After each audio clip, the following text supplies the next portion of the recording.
Hello everyone and welcome back to RainBro Crafts. My name is Colton and today I will be making for you our Otto's Oat Soap. This soap is our fragrance-free, colorant-free option that we actually developed when our nephew, Otto, was born about 2 years ago now.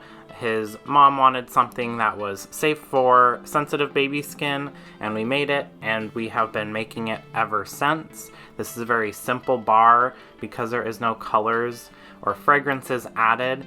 Basically, it is just our soap base with oatmeal, just like we do with all of our other bars. We have colloidal oatmeal in there, hence the name of this soap.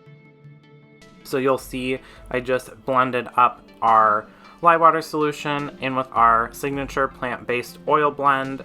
Now I am straining in our colloidal oatmeal, our kaolin clay, and some water to offset what the kaolin clay removes from our soap. We will just pass that through a fine mesh strainer there to get out any lumps and clumps and blend it all in. Since this is a fragrance-free, colorant-free soap, this is the final step basically. We will blend this until it comes to a good trace because we're not doing any fancy designs or anything like that. We want it to basically be pourable, ready to put in the mold with a fun design on the top there. And you can see how thick that is. It is basically like yogurt consistency, like Greek yogurt. We will scrape off our stick blender since we won't be needing that anymore and set that aside. Scrape down the sides just a little bit to get any of the soap batter off and any of the oatmeal that maybe got on the sides there. Now it is time to pour that into our slab mold from Heritage Workshop Supply. We're pouring out all of the soap batter here. Since we don't need this container anymore, we will scrape out every last bit of it. Like I mentioned, this soap was developed for very sensitive skin. It is fragrance-free, colorant-free. We actually utilize this recipe for the base of all of our soaps. The only thing that really changes is any colors that we add, fragrances that we add, or even any like exfoliants, things like that. So this is the base. This is what you're getting every time, just with some slight modifications. Now that we have waited for a minute or two, it is time to do some design, some spoon pushes on the top of our soap. We will make sure to divide our loaves there, delineate them with 3 lines of spoon pushes.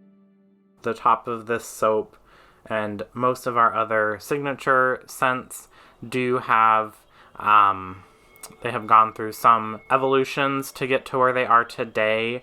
The first couple batches of this soap were kind of just seeing where the wind took us and what we were wanting to do that day, and we have landed on this spoon swoop type design.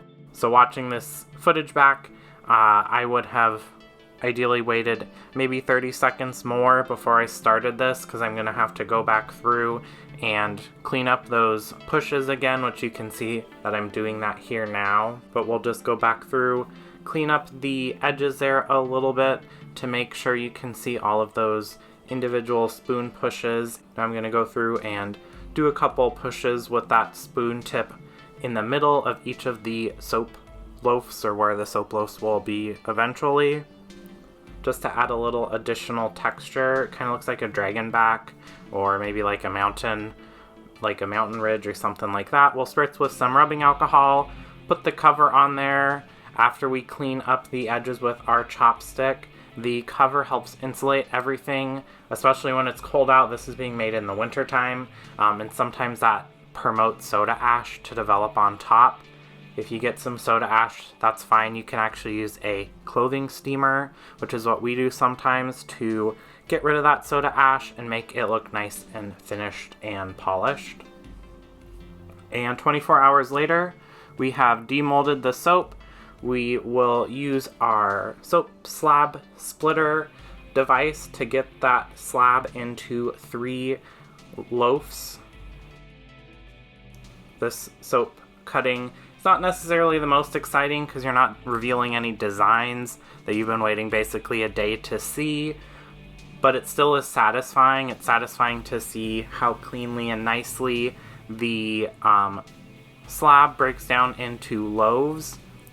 And now we will break out our soap bar cutter and break these loaves into 4.5 ounce bars. They're 1 inch thick when we cut them, and they do kind of shrink down a little bit after that month-long curing process. That month-long curing process makes sure all of the oils have turned into soap, all of the lye is removed out of the bar, and also that as much water as possible has been evaporated, and it gives you a nice solid feeling bar that lasts longer in the shower or at your sink. And that is it. That is our Otto's Oat Soap. This is a essentials collection, so we do have this on our website all year round unless it sells out, but definitely go check that out at rainbrocrafts.com along with all of our other fun scents. We relaunch products the first of every month, so go check that out. Thanks for watching.